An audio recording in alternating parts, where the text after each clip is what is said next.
Bismillahirrahmanirrahim. Assalamualaikum warahmatullahi wabarakatuh. Alhamdulillah wassalatu wassalamu ala Rasulillah nabiyyina wa sayyidina Muhammad ibn Abdullah wa ala alihi wa sahbihi wa man walah wa ba'd. Saudara-saudariku dimanapun kita semua berada, semoga video ini menemui kita semua dalam keadaan baik, dalam keadaan sehat, dan dimudahkan dalam menjalani seluruh aktivitas kita. Semoga itu semua bernilai baik dan mulia di hadapan Allah Subhanahu wa Ta'ala. Saudara-saudariku, butuh waktu yang cukup panjang bagi kami pribadi, 3 hari merenung, mencoba memahami akan satu peristiwa yang khususnya terjadi yang diduga akibat dari perundungan yang begitu mendalam dirasakan, berakibat satu komplikasi dari perasaan yang tentunya menghadirkan beragam macam ekspresi yang kemudian memuncak untuk melakukan satu putusan yang merusak, berakibat fatal, bahkan menghadirkan korban luka begitu banyak dan mencengangkan dalam konteks perbincangan wacana nasional, bahkan juga menjadi isu dalam dunia internasional. Ya, kejadian yang tepat mengguncang Indonesia dari pusat kota di Jakarta pada salah satu institusi pendidikan yang tentunya telah menyebar nama, lokasi, dan hal-hal terkait dengannya.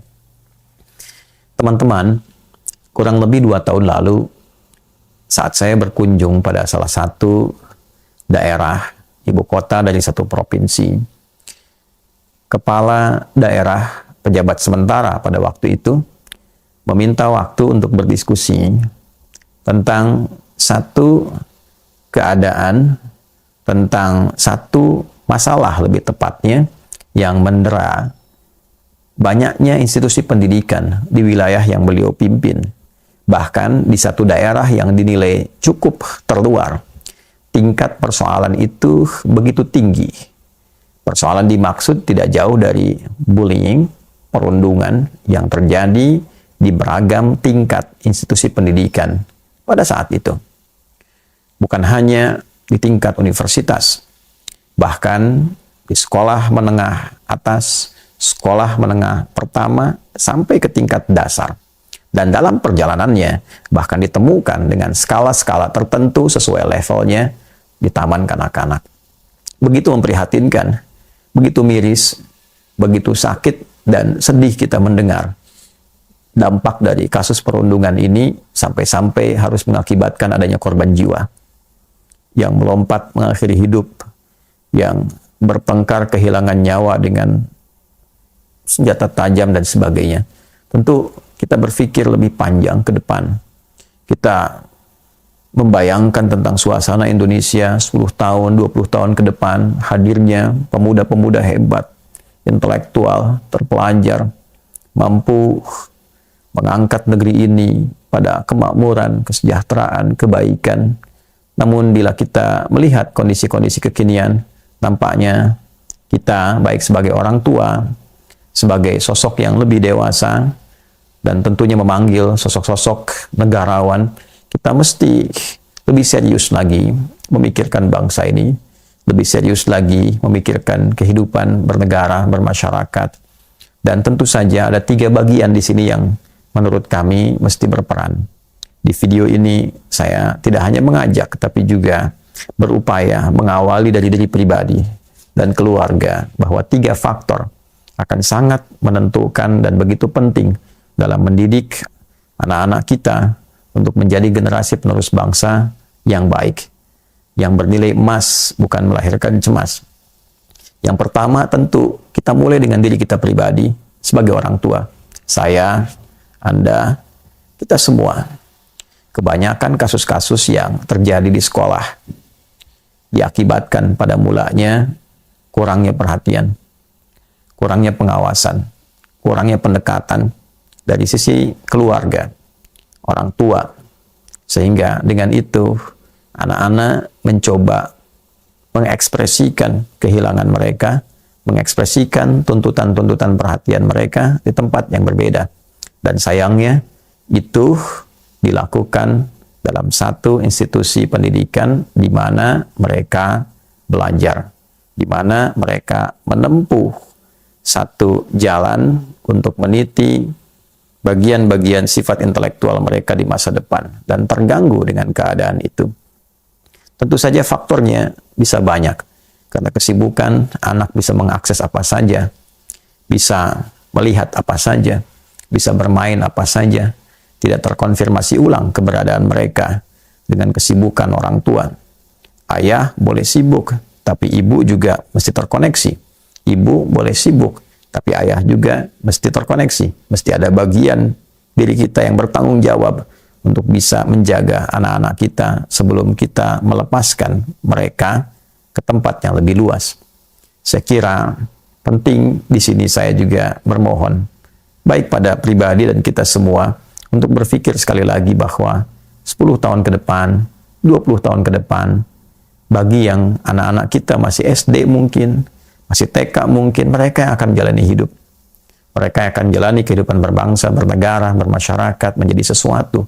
Bila kita hanya sibuk di luar, mencari sesuatu materi ke dalam dan tidak terperhatikan keadaan psikis mereka, keadaan jiwa mereka, tentu apa yang kita dapatkan tidak akan pernah memberikan pengaruh yang setimpal, tidak akan memberikan feedback yang baik kepada kita semua di kehidupan mendatang. Yang kedua, tentu saja di sini ada faktor sekolah, institusi yang kita percayakan untuk menjadi tempat mendidik anak-anak kita tercinta. Kepercayaan ini tentu harus dibayar dengan komitmen yang jelas. Mempercayakan sepenuhnya artinya kita telah melihat, meneliti sekolah ini layak, kita melihat bahwa guru-gurunya baik, semangatnya tinggi, kurikulumnya bagus, mendidik fisik dengan baik, intelektual dengan baik, spiritual dengan baik. 3 komponen ini dengan karakter dan caranya masing-masing. Kepercayaan ini tentu harus kita serahkan sepenuhnya agar tidak terjadi orang tua mengintervensi sekolah, bahkan membawa program sekolah pada keinginan-keinginan orang tua. Saya ingin tekankan khususnya di sekolah-sekolah swasta, agar jangan sampai terjadi lembaga pendidikan terbawa oleh keinginan sekelompok orang tua, keinginan-keinginan tertentu yang tentu mengalahkan visi-visi besar di dalam lingkungan sekolah. Guru-guru yang baik harus terlindungi. Baik dalam mendidik bisa banyak definisinya. Bisa dengan kepintaran intelektualitasnya, ketegasan dengan beragam definisi tapi sesuai konteksnya.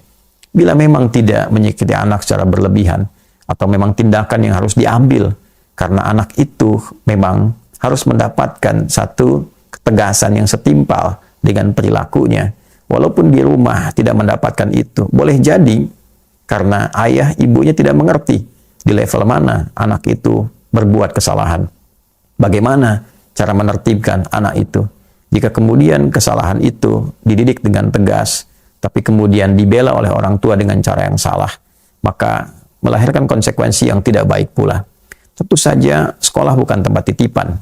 Lembaga pendidikan bukan tempat kita menyerahkan sepenuhnya agar mereka bertanggung jawab. Tentu tidak demikian.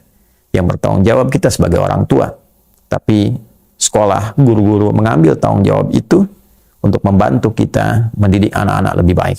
Tentu saja peluang ini pun tidak memberikan satu kesimpulan bahwa setiap guru, kepala sekolah, dosen bisa berbuat apa saja. Tentu tidak. Ada batasannya, ada aturan-aturannya. Namun demikian yang saya maksudkan adalah kerjasama kolektif dengan satu visi yang jelas bahwa anak-anak ini mesti baik, sehat secara fisik, pintar secara intelektual, dan baik secara moral, kuat secara spiritual. 3 inilah yang dapat sekiranya mendidik seseorang menjadi manusia seutuhnya. Bila moralnya baik, tentu kepintaran itu akan dibimbing menjadi bermanfaat dan fisik mudah dalam beraktivitas. Pada intinya, di keluarga, ia punya satu kontrol atas perilaku.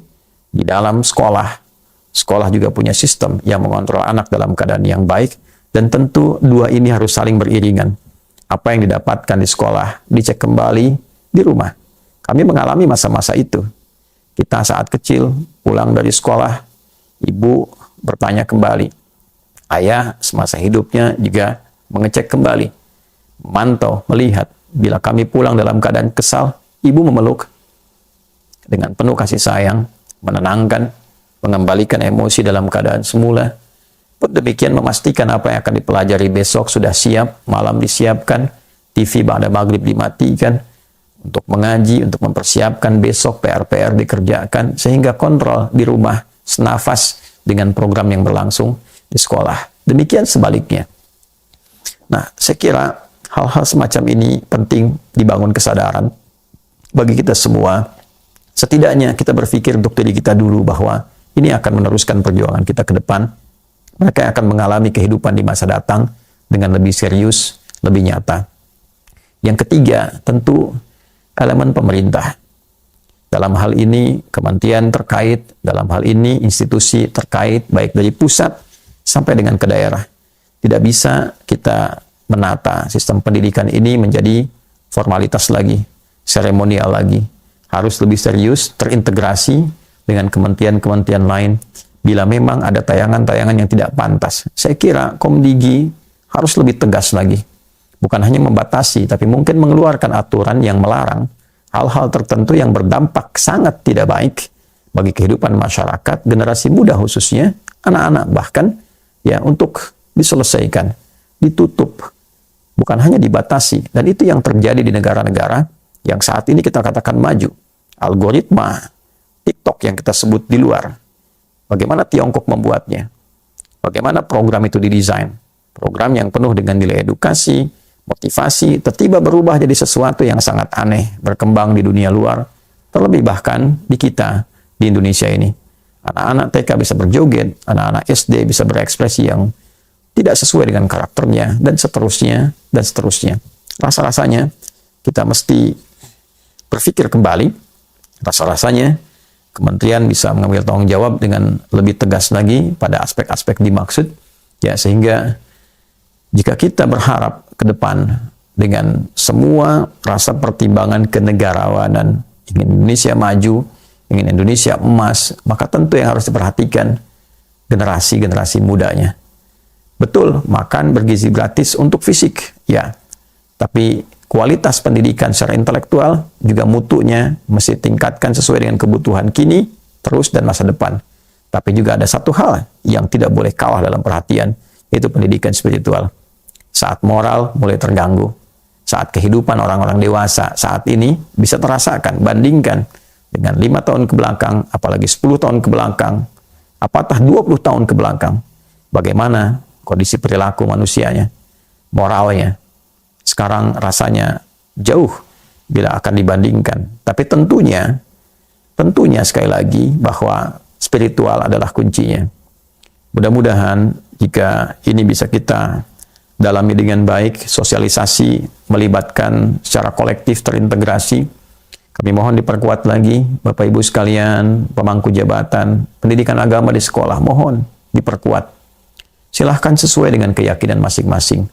Ya, tapi kita ini Indonesia, sekali lagi, yang lapis kehidupan berbangsa dan bernegaranya adalah lapis-lapis spiritual di antara intinya. Negara ini merdeka atas berkat rahmat Allah yang Maha Kuasa. Ada perjanjian komitmen lapis spiritual yang hadir di dalamnya. Dan spiritual ini menguatkan moral. Jika ini tidak kuat, maka berbahaya bagi aspek-aspek yang lainnya. Tentu diterjemahkan di lapangan bisa dengan cara-cara yang berbeda, sesuai dengan keyakinan masing-masing. Karena negara menjamin kemerdekaan tiap-tiap penduduk untuk beribadah menurut agamanya masing-masing. Negara menjamin kemerdekaan tiap-tiap penduduk untuk memeluk agamanya masing-masing dan beribadah menurut agama dan kepercayaannya itu. Demikian pasal 29 di ayat 2 itu. Oleh karena itu, mari kita saling perkuat. Mungkin bisa menghadirkan selain psikolog, ada tokoh-tokoh agama di sekolah-sekolah, peningkatan mutu, konsultasi, mengamati murid-murid yang murung, murid-murid yang cenderung ekspresif, mengambil langkah-langkah tegas pada sesuatu yang membahayakan. Mudah-mudahan adik-adikku yang berada dalam kondisi yang mungkin kalian merasa tertekan dengan suatu kondisi tertentu, ayo percaya diri. Allah memberikan kita potensi yang hebat. Allah memberikan kita kekuatan yang tiada terkira. Kekuatan fisik, kekuatan akal, kekuatan hati kita. Bangkit. Jangan memandang diri sebagai pribadi yang lemah. Ya, engkau punya potensi yang hebat. Engkau adalah harapan-harapan untuk bangsa ini ke depan. Yakin, engkau adalah anak yang berpotensi pintar. Engkau adalah anak yang kuat. Jangan mudah terbawa suasana yang seakan-akan mengondisikan engkau sebagai anak yang lemah, mudah dirundung, mudah dibully. Tidak. Ya, engkau adalah anak yang bisa bergaul dengan baik, bersosial dengan baik, tumbuhkan kepercayaan dirimu, bisa menyelesaikan banyak persoalan. Adik-adikku yang masih senang mengelompok untuk membuli, melakukan perundungan, sadarlah, tidak ada manfaat dari itu semua. Hanya akan merugikan orang lain, termasuk diri kita sendiri, dan kehidupannya lebih luas. Ingat, kita semua punya masa depan. Ayo kita bersama-sama bekerja dengan baik, belajar dengan semangat, dan baca 10 tahun ke depan. Buat agenda dari sekarang. Tuliskan di buku catatanmu, buku diarimu, bahwa 10 tahun ke depan saya akan menjadi tokoh A, saya akan menjadi ahli B, saya akan menjadi pakar di bidang C. Mari kita bangun negara kita ini semangat, baik, dan kita katakan stop bullying, stop perundungan, komitmen bersama. Semoga Allah menjaga negeri ini. Semoga Allah menyayangi kita semua, dan semoga Allah menyatukan kita dalam kerukunan, kekompakan, kebaikan, dan menjauhkan kita dari segala sifat yang tercela, dari berbagai hal yang bisa memecah belah. Subhanakallahumma rabbana wa bihamdika, asyhadu an la ilaha illa anta, nastaghfiruka wa natubu ilaik. Alhamdulillah rabbil alamin. Terima kasih, maafkan saya. Assalamualaikum warahmatullahi wabarakatuh.